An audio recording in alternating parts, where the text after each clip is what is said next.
a first in the series of many planned monthly sessions to be organized by the Empaths, student-run peer support group for mental health in IISc. My name is Deep. I am a member of the Empaths group, and I will be one of the moderators for this session.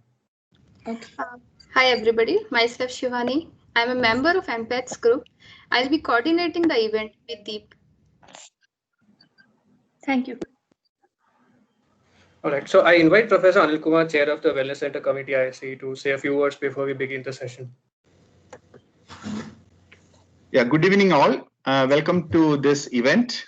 So this event is organized by the Empath Group. It's a student forum within the Wellness Center. So they are organizing several such events. As you know, the Wellness Center started in October last year, and a series of activities have initiated by under the aegis of the Wellness Center. So you can expect several such sessions with different topics, and the another one which is coming up is on 4th September. So this is about prevention of suicide. So we have a world expert leading the session on that day. So I request all of you to join and also tell your friends and colleagues about this session as well. And today's session is Ask the Experts. We have three eminent psychiatrists with us, and they are also helping us with the Wellness Center. They are the panel members within the Wellness Center. So the Wellness Center is also working with their advice. So since they are the experts in this area, it was apt for the students to start this session with the three experts we have, and students will be giving an introduction about them.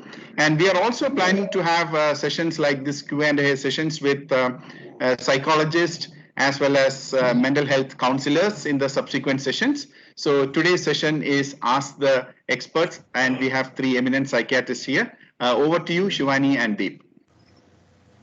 Okay, thank you, Professor Anil Kumar. Over to you, Shivani. Yeah, so I will introduce our panelists now. Today we have Dr. Ajit Bhide with us. Dr. Ajit Bhide is currently the head of the department of psychiatry at St. Martha Hospital in Bangalore and a psychiatrist in private practice. He has served as a faculty at St. John's Medical College and NIMHANS, Bangalore. He was the past president of Indian Psychiatric Society and founder president of Indian Association of Private Psychiatry, Karnataka chapter. Our next panelist is Dr. Ghorpade. Dr. Ghorpade has a master's in psychological medicine degree from NIMHANS and a diploma in psychological medicine from Madurai Kamaraj University. He has more than 37 years of experience in the fields of clinical psychiatry, research, and teaching. His main interests are psychotherapy, sexual medicine, and general psychiatry. Dr. Ghorpade is also a consulting psychiatrist at the ISC Bangalore. Our last expert is Dr. Vaijayanti Subramaniam. Dr. Vaijayanti is currently an associate professor in the Department of Psychiatry, MS Ramaiah Medical College and Hospital. She is an alumni of Bangalore Medical College and NIMHANS. She is a recipient of the Dhruva Kumar Award by the Indian Psychiatric Society. Her areas of professional interest includes trauma and neural changes, adult survivors of child sexual abuse, depression, and suicide prevention. Dr. Vaijayanti is also a consulting psychiatrist at the IS Bangalore. So now we'll move forward and we'll start our session. Our first questions for our experts is, how are psychologists different from psychiatrists? Who is approached to be when?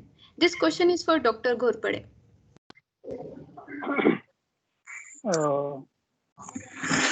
The psychologists are non-medical people, but they are trained well to deal with many of the mental health issues, all those kind of things they can handle.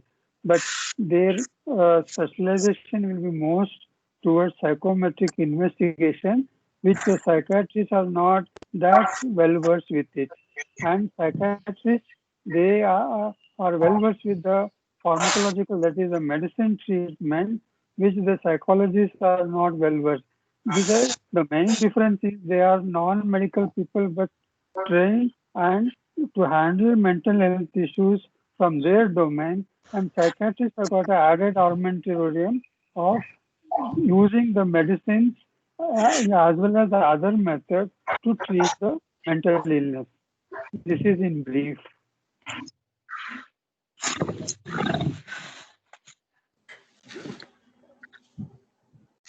All right. So the next question that we have is, I am scared of going to the therapist because I find it extremely difficult to talk about my problems verbally. I tend to underplay it or use derogatory humor. Also, I feel I may be making up stuff to get attention and I'm wasting everyone's time. This question is for Dr. Bide. Right, it's not at all uncommon, and I think it's very understandable that you're a little nervous to open up and talk about your problems. Very, very common situation. I'll say something more. I even have doctor patients who feel nervous to open up and talk about their problems. It can happen. Also, don't imagine that psychiatrists are people who don't have their own problems. We're all in the same boat, just that we have some degree of expertise because we deal with this all the time. And we have to update our knowledge from time to time in order to continue to be able in our profession. It may be a good idea. When you say derogatory humor, I presume it's sort of self-derogatory humor, self-deprecatory humor more appropriately. And that's a normal defense, to say that, hello, maybe I'm a little weird or something like that. There's nothing weird about it. Everybody has a mind, and everybody's mind can have something of a roller coaster ride. You're up sometimes, down sometimes. Sometimes you're wondering if this is very peculiar, it's happening only to me. For example, a certain fear you have, fear of the opposite gender is not at all uncommon. Fear of fierce animals, on the other hand, is very, very common. So what you need to do is decide, why do you want to see a mental health professional? Could be a psychologist, could be a psychiatrist. Both can deal with most issues quite well. But as my friend Dr. Golpade just pointed out, there are different areas of super specialization, to say. Now, once you've decided you're going to see a therapist, it may be a good idea to jot down the points you want to discuss. Because what happens very commonly is when we face the therapist, we get nervous. And we forgot to ask the most important things that were really bothering me. So jot down the points that are important for you to discuss with your therapist, with the person you've chosen to see as a therapist, and discuss them threadbare. Also remember that mental health consultation very seldom is over in one session. It takes a minimum of 2 or 3 sessions for most people to get their issues addressed adequately.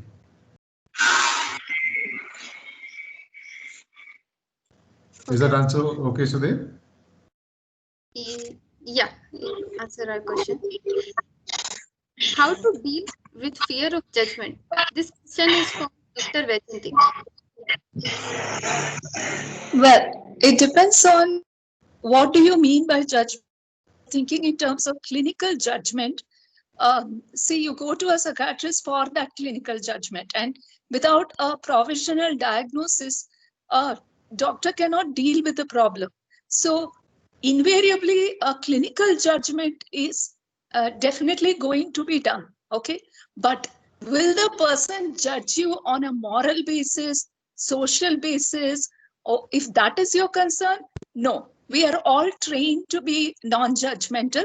So we know that people come to us and open their heart and open their soul. So we are not going to judge you on the regular parameters in along which normal society will judge you. I would like to quote a famous psychiatrist, Carl Jung, who said that mind is a pendulum that swings between sense and nonsense, not between right and wrong. So we are going to only judge what part of what you're saying is sense and what part of what you're saying is not really sense. That's all. We are not going to judge you on those bases in which regular world will judge you. So that, rest assured, I think. Okay, the next question that we have is a bit of a long one. Due to prolonged depression and isolation for years, I feel so numb and disconnected from each and everything, situation, person, etc. I feel like a rock. How to overcome this? Second, I get too slow in brain-related work that I'm unable to think or understand properly.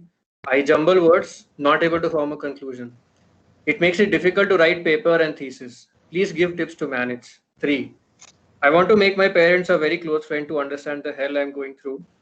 But no matter how much I cry or explain or show my anguish, they only seem to think I'm a drama queen and very impractical. How to let go of this need to make others understand my suffering? This question is for Dr. Bhide. Actually, there are 3 questions, all from the same individual. Yes. I think we could split it up actually.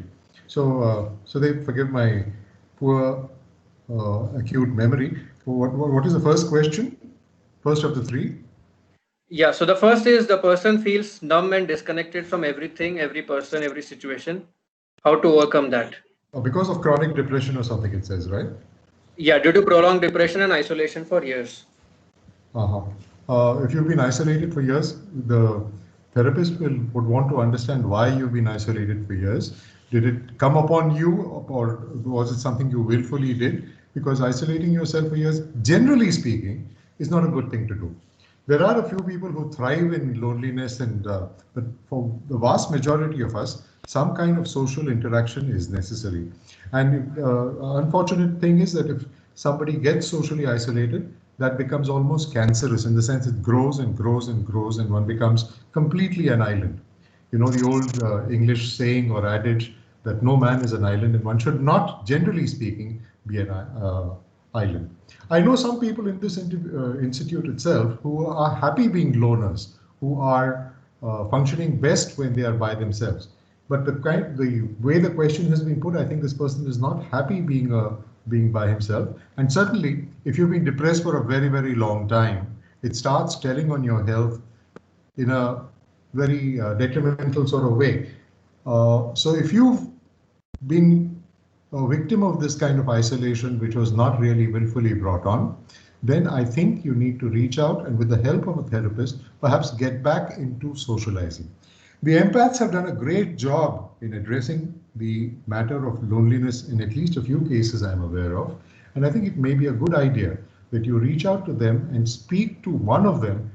And I believe they are well trained to maintain confidentiality. They're well trained to actually live by their name, be empathetic towards you. If the depression has been going on for a long time, is it because the treatment that was given has not worked? Some other form of treatment needs to be thought of. Or it sometimes happens that a person goes into depression. Related to the first question I answered, people are scared of meeting a therapist. People get nervous about being thought of as weird, and therefore they stay away from therapy, in which case it is time, I think, to take your condition a little seriously and have somebody address your mental health issues, your chronic depression. If as a result of your isolation, you're not engaging in physical activity, and this I think is a very important determinant of good mental health, being physically active, engaging in physical exercise, particularly aerobic exercise, that's going to be very important in getting you out of your depression. There's much more to it, but I think with the help of empaths and perhaps with a professional mental health professional, you would be able to come out of this situation. The second question in this context was? The second question is, I get too slow in brain-related work that I'm unable to think or understand properly. I jumble words, not able to form a conclusion. It makes it difficult to write paper and thesis. Give tips how to manage this. Yeah, very commonly anxiety and depression come together. Almost every patient who is depressed will have some component of anxiety. It works the other way too. Many anxious people also have an element of depression. But much more true is that depression comes with anxiety. If you're fumbling or jumbling up words, that is a clear indication that your mind is not able to get organized well enough. And if that is happening, again, make a list of things that you really, getting your ideas organized properly is best done with paper and pen as far as I can see. And write down what you need to convey, and that will reduce the chances of your jumbling up words. I would also say that if you've been a tense person, and some of us are very prone to becoming tense under even non-stressful situations, but if you've been a very tense person, you need, over a period of time, this does not happen overnight, you need to learn to relax. There are techniques that will help you to become more relaxed, more operative, more operational, more organized. And for this, again, some amount of professional help can do you a lot of good. Mind you, when we say professional help, I will not rule out the fact that reading about this, there's lots of good information available on the net. I'm an old-fashioned person and an old person, so I prefer books. There are lots of good books that it will address these issues. You might buy one of these and put it into practice. There are two important authors in this context. There is a person called Dr. David Burns, who writes about anxiety and depression. His book, Feeling Good, may be a big help.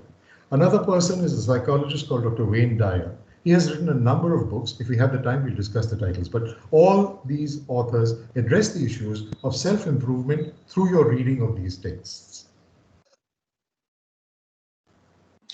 Okay, the third part, there's a third part as well. Yeah. The third part is I want to make my parents or very close friends to understand the hell I'm going through. But no matter how much I cry or explain or show my anguish, they only seem to think I am a drama queen and very impractical.